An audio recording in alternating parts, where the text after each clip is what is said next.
안녕하세요. 반갑습니다. 나무소리입니다. 이번 시간에는 자바의 제네릭에 대해서 살펴보는 시간을 갖겠습니다. 우리는 지난 시간부터 자바 컬렉션 프레임워크에 대해서 학습을 시작했는데요.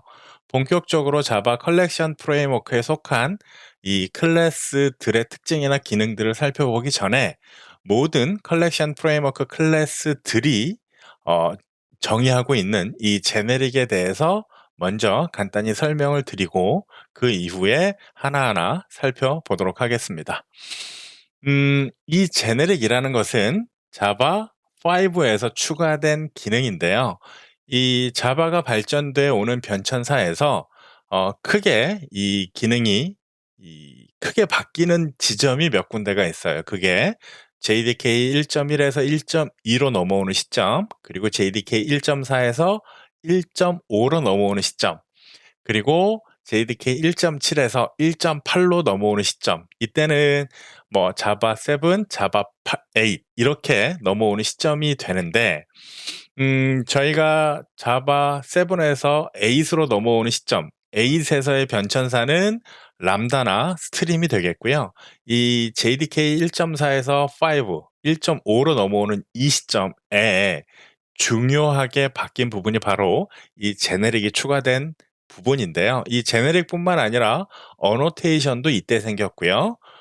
앞서 래퍼 클래스에서 설명드렸던 뭐 오토박싱, 언박싱과 같은 기능들, 그리고 열거형, 이런 것들이 다 JDK 1.4에서 JDK 1.5로 넘어오는 시점, 즉 자바 5로 업그레이드 되면서 추가된 기능입니다. 자, 이 제너릭은 특히 객체를 수집하고 관리하는 컬렉션을 이용할 때 반드시 사용하게 되는데요. 저희가 이 제네릭 문법에 대해서 확실하게 익히면 제네릭 타입이라는 게 있고 제네릭 메소드라는 게 있어요. 다시 말해서 제네릭 클래스로 저희가 특정 클래스를 정의할 수도 있고요. 제네릭 메소드라는 것도 만들어서 쓸 수가 있어요. 그런데 지금 이 시점에서는 저희는 제네릭 클래스를 따로 정의하지 않고 이 제네릭의 개념에 대해서만 살펴보고요. 이 제네릭이 왜 있는지, 특히 컬렉션을 이용할 때 왜 제네릭이라는 것을 사용해서 이 컬렉션이 만들어졌는지 그 부분을 이해하는 게 중요합니다. 자, 먼저 이 제네릭이라는 것을 사용하는 이유는 데이터를 저장하는 시점에 어떤 데이터를 저장할 것인지를 명시할 수 있는 거예요. 그러니까 저희가 이 컬렉션이라고 하는, 즉 객체들을 수집하는 여러 클래스들을 사용할 거예요. 리스트 계열의 클래스를 사용하기도 할 거고요. 맵 계열의 클래스를 사용하기도 할 거예요.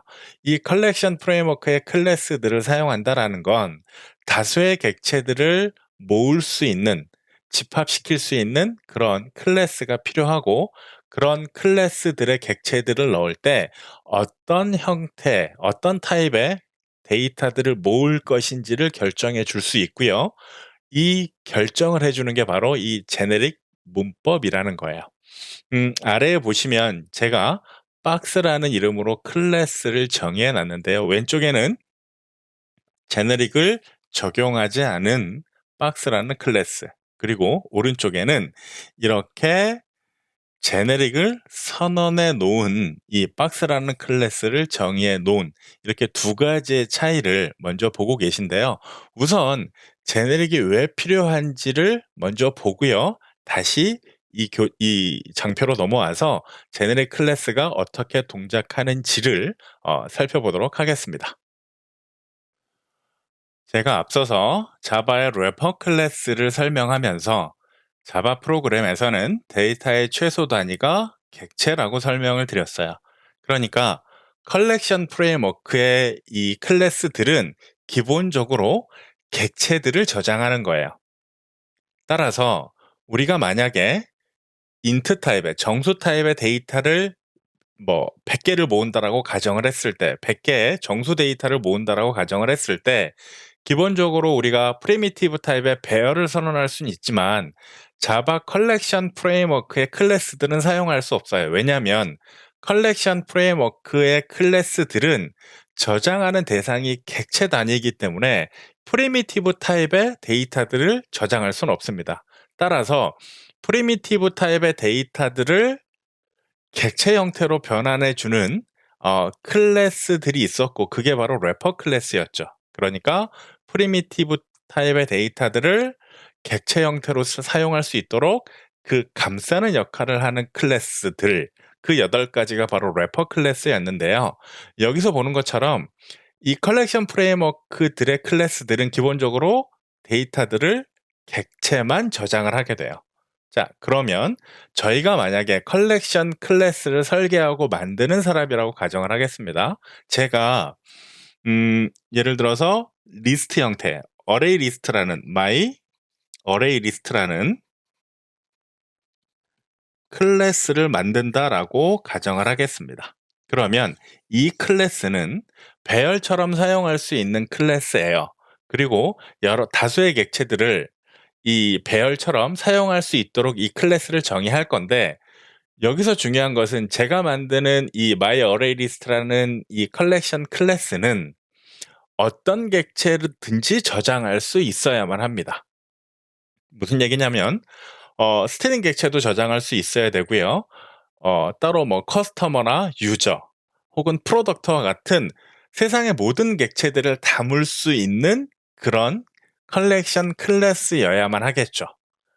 따라서 제가 만약에 myArrayList라는 클래스, 컬렉션 클래스를 만든다라고 가정을 했을 때 담기는 데이터는 어떤 데이터도 담을 수 있도록 오브젝트 타입의 데이터로 받아야 될 거예요.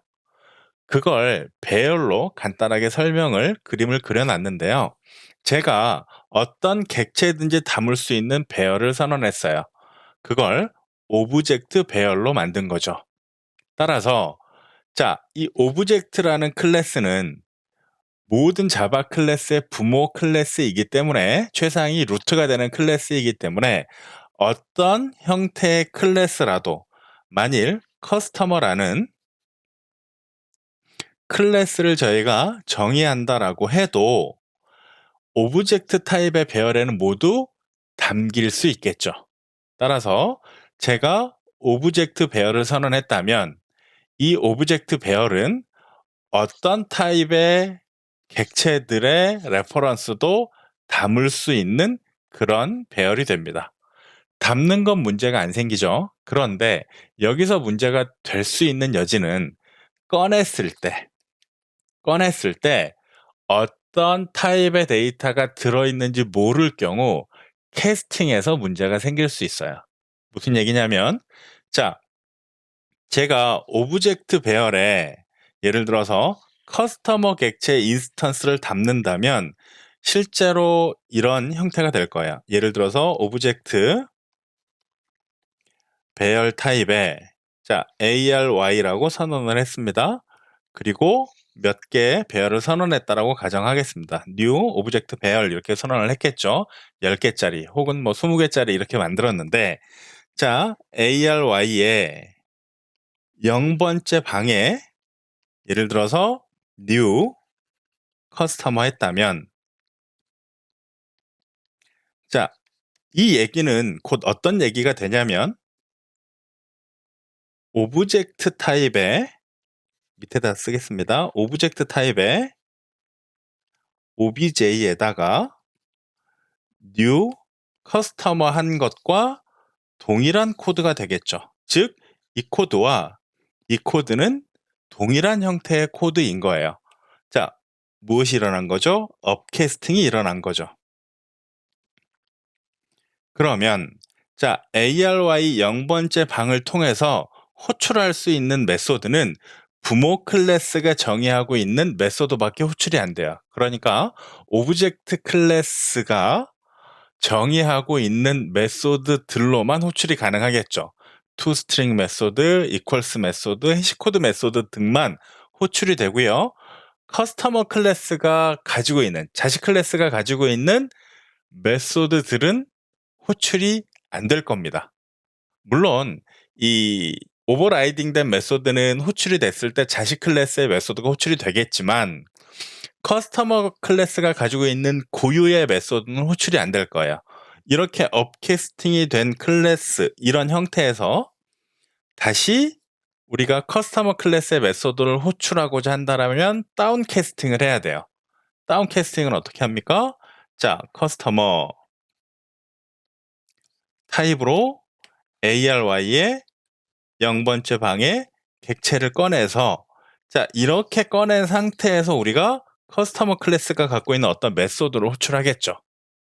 그러면 전제되어야 하는 것이 ARY의 0번째 방에 커스터머 클래스가 인스턴스가 참조되어 있다라는 걸 알고 있어야 이렇게 캐스팅이 가능한 거예요. 그런데 0번 방에 커스터머 객체 인스턴스가 들어있지 않고 예를 들어서 스트링이나 인티저 혹은 다른 프로덕트와 같은 클래스가 들어있다라면 그걸 참조하고 있었다면 이 코드에서 문제가 생길 거예요.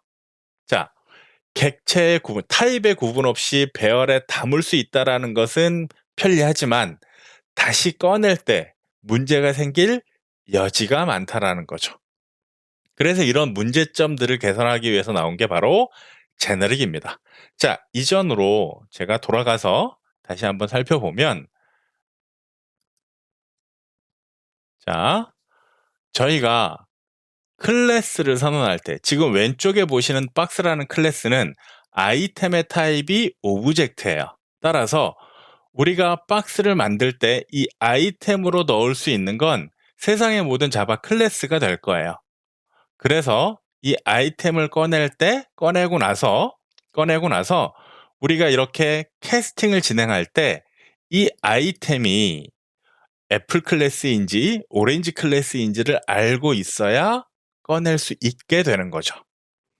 자, 이걸 개선하기 위해서 나온 게 지금 보시는 것처럼 제너릭 타입입니다. 자, 어떤 개념이냐면 자, 이렇게 박스라는 클래스에 꺽쇠를 넣어주고요. 이 타입 파라미터라고 하는데요.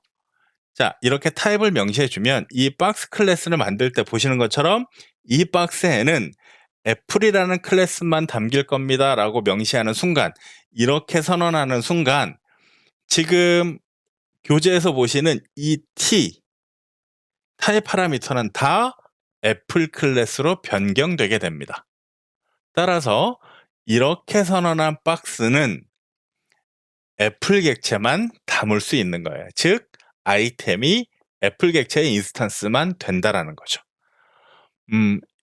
이 제너릭이라는 개념을 아주 쉽게 설명드리면 저희가 기존에 그냥 아무 라벨이 붙지 않는 레이블이 붙지 않는 박스에다가 어떤 물건이라도 담았다면 이젠 특정 박스에다가 이 상자 안에는 무엇이 들어갑니다라고 이렇게 이 레이블을 붙이는 것과 같은 개념으로 이해하시면 되겠습니다.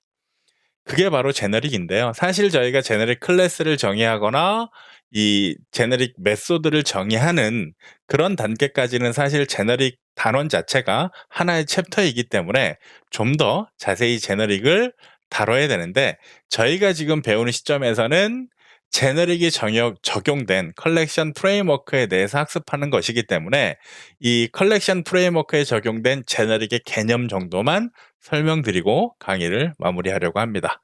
자, 이번 시간에는 자바의 제너릭에 대한 개념, 컬렉션 프레임워크에 적용된 제너릭의 개념에 대해서 설명을 드렸고요. 다음 시간부터 저희가 이 컬렉션 프레임워크의 여러 클래스들, 리스트 계열의 클래스들, 셋 계열의 클래스들, 그리고 맵 계열의 클래스들에 대해서 자세히 살펴보도록 하겠습니다. 자, 이번 강의는 여기서 마무리하겠습니다. 감사합니다.